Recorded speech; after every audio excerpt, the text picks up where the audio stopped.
All right. Hello. You know me as Shane O'Connor.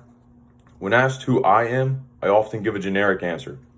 My typical response to a question like that would be, I don't know, or that's a great question. I tend to change the topic after that. Talking about myself is something I don't enjoy doing, so I avoid doing it. But this project made it unavoidable. I exhausted all my resources asking other people who I am and honestly wasn't satisfied with the answers I got in return. Not because they were negative in any way, but because they were the same answers I had gotten a million times before. So what did I do? I procrastinated and eventually thought about it, and I came to the conclusion that I am wealthy. During the beginning months of quarantine, I was fortunately employed full time, and with nothing to really spend money on, I took up investing in the stock market as a hobby. I not only invested in money, but time into this hobby. In the beginning, I was so emotionally invested into investing that my mom could tell what my account was looking like just based on my mood.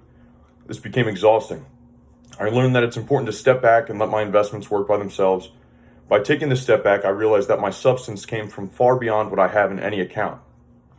My true wealth lies within my family, friends, health, knowledge, and opportunity.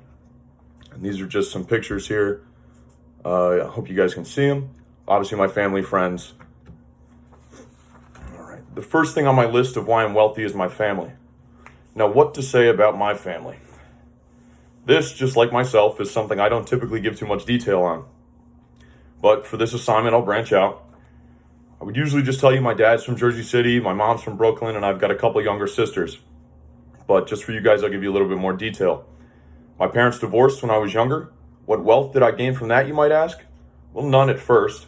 But eventually I got another family out of it. A stepdad and a younger stepsister. I currently have family in 6 different states across the country, from New Jersey to Texas, all the way out in California. Have I met them all? No. Do they all comment on family Facebook posts? Yes.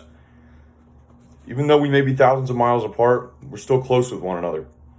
We stay up to date on each other's accomplishments and even our faults. We have each other's backs and do whatever it takes to look out for one another. Although we may be together all the time, we cherish the holidays, vacations, and now Zoom calls we spend together.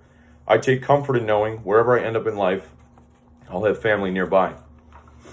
Now, I include these people as family, but they deserve a talking point all their own. These people would be my friends. I consider myself a very friendly person, capable of striking up a conversation with anyone. I know a lot of people, and we're all friendly to one another, but there's a smaller group of people I call my friends. My friends and I take care of each other. No one goes hungry, nobody feels left out, and no one has an empty cup on the weekend. I like to think the people I keep close are successful. I've watched these people set and achieve goals, and they've done the same for me. We are capable of laughing, joking around, but also having a serious conversation when need be. I cherish the friendships I have made and hope they last a lifetime. Speaking of a lifetime, a person's individual lifetime depends on their lifespan, which can directly correlate to their health. Your own personal health is not something that most people think about at the age of 22. I've seen the alternatives to health. Having seen the alternatives numerous times, health is very valuable to me. I've watched my grandmother battle with cancer for over 7 years. My mom has found ways to thrive, although suffering from a heart condition for nearly the past 20 years. I, along with the rest of my family, have spent countless hours by her side, helping her recover from 3 open heart surgeries. There are millionaires right now who would trade away everything just to be healthy and feel like they did when they were younger. I myself am very grateful not only for my health, but the health of my family. In addition, knowledge is an invaluable asset. When I was younger, I never considered myself to be a genius. To me, there were 2 different types of smart. There were book smarts and then there were street smarts. Unfortunately for me, we were never tested on street smarts in school, so my grades were okay.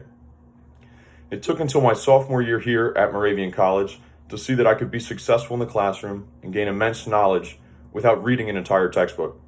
I figured that through communication and friendly discussion, I could learn everything I needed to know about the topics at hand. Knowledge is not just a tool to make a living, but a tool to expand your horizons.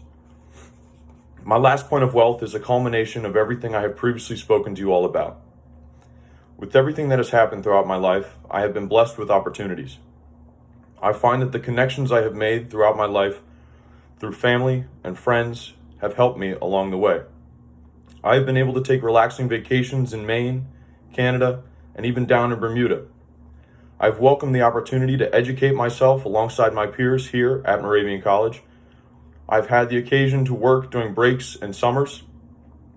The relationships I have fostered throughout my life facilitated these opportunities. I want to wrap this up by first thanking you all for your time and leaving you with a quote by Henry Ford, which I think sums up quite well why wealth is more than just an abundance of money and assets. And that quote being, "If money is your hope for independence, you will never have it. The only real security that a man will have in this world is a reserve of knowledge, experience, and ability." Thank you.